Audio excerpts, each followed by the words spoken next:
ZEE5 app download कीजिए और free में देखिए। कहीं भी। पंडित जी, जी आपने दादी के सवाल का जवाब नहीं दिया। बेटी, मैं इनके सवाल का तात्पर्य ही नहीं समझ पाया तो उसका जवाब कैसे दूं?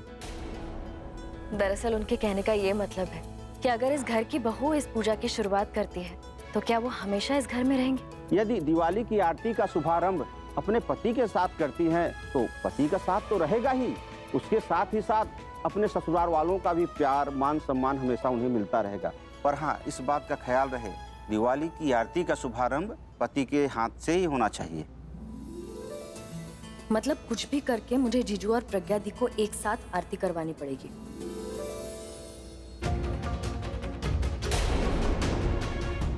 पर ये है ना, जीजू की दुमछल्ली। अगर दी की जगह इसने जीजू के साथ आरती कर ली तो इससे कभी पीछा नहीं छूटेगा। परिवार के सभी सदस्यों को और मेहमानों को बुला लीजिए, मुहूर्त आरंभ ही होने वाला है। ठीक है पंडित जी, सब लोग आगे आ जाइए, पूजा का समय हो गया। आइए।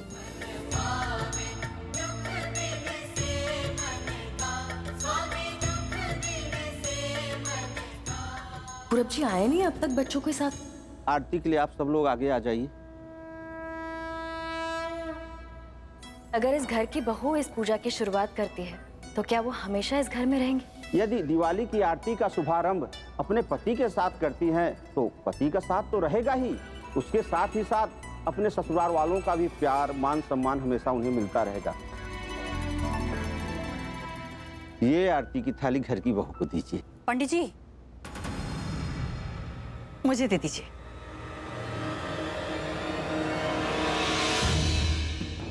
मैं शुरुआत करूं?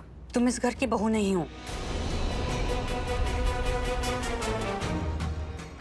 मिताली, वो भी इसी घर की बहू है। थाली उसे दे दो। आरती ये करे या तनु, इस बात से मुझे कुछ फर्क नहीं पड़ता है। बस आरती प्रज्ञा के हाथों नहीं होनी चाहिए।